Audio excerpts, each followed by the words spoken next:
किसी भी एग्ज़ाम को आपका तैयारी करना है तो आपका कोई भी सिलेबस पता करना है तो सबसे बेस्ट तरीका क्या है, तो वह है प्रीवियस ईयर क्वेश्चन, यानी कि पिछले साल किस प्रकार से क्वेश्चन पूछे गए हैं। उसी के क्रम में हमने एक वीडियो अपलोड किया था कि पता चले कि आपको 2023 मध्य निषेध एग्जाम में किस प्रकार के क्वेश्चन देखने को मिले। और फिर ये पार्ट 2 है जिसमें कुछ क्वेश्चन रह गए थे, बड़ा वीडियो अपलोड नहीं हो पाया था, जिसके कारण हमने 2 भाग में इसको बताया था कि आपको मैं करके दूंगा। तो ये दूसरा पार्ट है जो फ्रेशर्स हैं, जो समझ पाएँ कि मैथ जिनका वीक है वो भी समझ पाएँ कि बहुत आसान मैथ होता है, थोड़ा सा पढ़ लिया जाए तो 10 में अगर क्वेश्चन आता है तो 10 आउट ऑफ 10 यानी कि 10 के 10 क्वेश्चन किए जा सकते हैं। तो आइए देखते हैं। पहला क्वेश्चन है एवरेज से, दूसरा क्वेश्चन है मिश्रण से, तीसरा क्वेश्चन है क्षेत्रमिति से और चौथा क्वेश्चन है सिंपल क्वेश्चन जोड़ घटा गुना भाग वाला। पहला क्वेश्चन दिया गया है कि P और Q औसत क्या होता है। पहला चीज़ अगर सिंपल सा बात करें तो औसत बराबर होता है संख्याओं का योग, जितने भी संख्या दी हुई हैं औसत संख्याओं का ही निकाला जाता है, संख्याओं का योग बटे में संख्याओं की संख्या यानी कि टोटल कितने हैं, और इसी को अगर क्रॉस मल्टीप्लाई कर दिया जाए तो संख्याओं का योग निकल जाता है। इसी का यूज कर रहा हूँ मैं, यानी औसत दिया हुआ है और संख्या दिया हुआ है, यानी कि कितना संख्या है 2, औसत कितना है इतना। तो इसी फार्मूले का हम एक अपडेट करके, मतलब उसी फार्मूले का उल्टे तरीके से यूज कर रहा हूँ, यानी कि क्रॉस करके। तो फर्क क्या है, P प्लस Q बराबर है 5050, Q प्लस R दिया हुआ है, ये दिया नहीं है, ये औसत दिया है, लेकिन मैं योग निकाल रहा हूँ। क्यों? क्योंकि योग निकाले बिना हम किसी एक का औसत मासिक आय नहीं निकाल सकते हैं। औसत नहीं निकालना है इसमें, किसी एक का मासिक आय जब भी निकालना हो तो आपको योग निकालना ही पड़ेगा। तो इसमें है Q प्लस R 6250, इसको आपको 2 से गुना करते जाना है। फिर है कि P प्लस R बराबर है 5200 गुने 2, ये क्या हो गया, ये अगर करें तो 10 ये है 625 गुने 2 यानी 1250, ये है 52 गुने 2 यानी कि 104। ये कैलकुलेशन का चीज़ है, आप करते करते आपको भी ये आने लगेगी कि 50 दूनी 100, 2 दूनी 4 तो 104, 52 26 चौका 104, ऐसे करके है जोड़ेंगे 0 0 0 3 3 आएगा। ये क्या हो गया 2P plus Q plus R। ध्यान दीजिएगा, एक बार P है, यहाँ भी P है तो 2 कॉमन, Q 2 बार, R 2 बार, तो इसलिए 2 हमने क्या किया कॉमन कर लिया। 2 को इधर, आपको इतना तो पता होगा कि जो इधर मल्टीप्लाई करेगा उधर जाके क्या होगा डिवाइड, यानी कि ये 2 से डिवाइड होगा तो 16500, ये कहाँ जाएगा आपका P plus Q plus R बराबर आ जाएगा। पूछा क्या है, P निकालना है, P निकालना है तो Q प्लस R का मान इधर क्या रखेंगे, रख देंगे। तो P plus Q plus R आपको दिया हुआ है कितना 16500, तो Q प्लस R रखेंगे, Q प्लस R कितना दिया हुआ है 6250, तो P प्लस 6250 यानी 6250 बराबर 16500, तो P बराबर कितना हो जाएगा 16500 माइनस 6250, घटा लेंगे 05201, यही आपका आंसर है। इसमें कुछ पढ़ने की ज़रूरत नहीं थी, एक जोड़ घटाव का सिंपल सा क्वेश्चन था।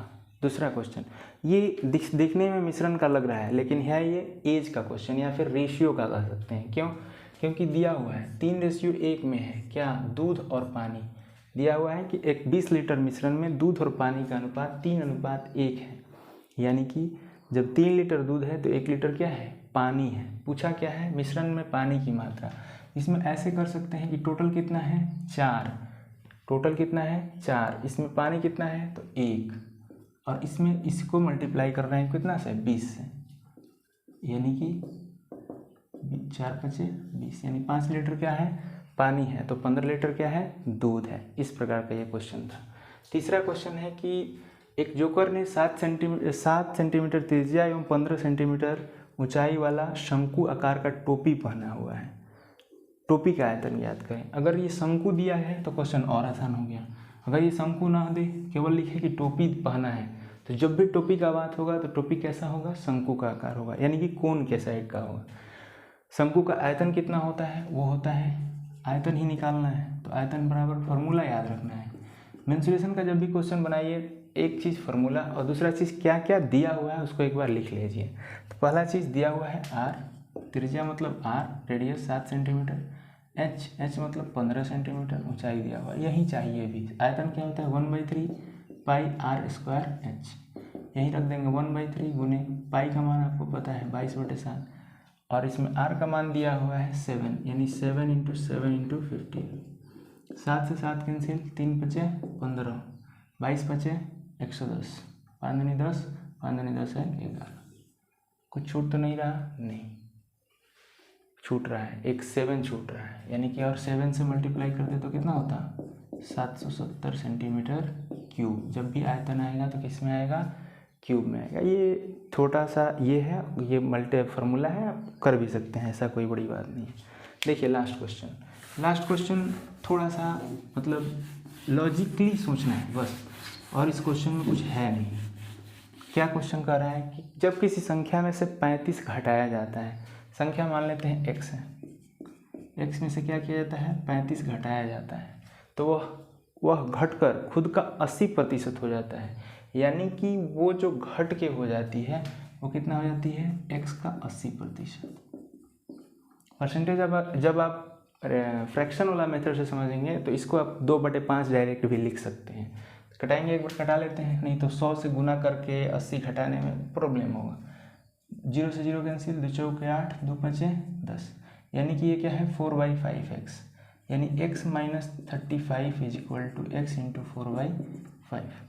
ठीक, मल्टीप्लाई करेंगे क्रॉस, यानी कि 5 × x - 35 = 4x, यानी 5x - 35 × 5 कितना 5, 175 = 4x। 5x इधर है तो 5x इधर 4x लाएंगे तो 4x = 175 हो गया।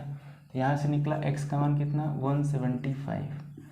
ये नहीं पूछा है, ये तो है संख्या हमारा निकल के आ गया कि 175 है। तो x का मान कितना है 175, सॉरी संख्या, तो x का क्या निकालना है 4/5 भाग, 4/5 भाग कहें या फिर यहाँ भी देखिए 80%। ठीक, तो 175 गुने 4/5 कितना हो गया, पंक्ति 15, 50, 25, तो ये मल्टीप्लाई करेंगे तो 35 दूनी 70, 70 दूनी 140। ये जो आंसर है ये है कि संख्या का 4/5 भाग कितना है 140, यानी संख्या का 80% कितना है तो 140। आशा है क्वेश्चन समझ में आया होगा, सॉल्यूशन भी समझ में आएगा। थोड़ा फास्ट है क्योंकि वीडियो छोटा हो। मेन बेसिक चीज़ है वो दिखाना कि क्वेश्चन किस प्रकार से आए थे प्रश्न में, एग्ज़ाम में। तो बाकी जोश ठंडा ना होने दें, तैयारी कंटिन्यू रखें, क्योंकि तैयारी से सिलेक्शन संभव नहीं पक्का हो सकता है, संभव है पक्का हो सकता है। धन्यवाद।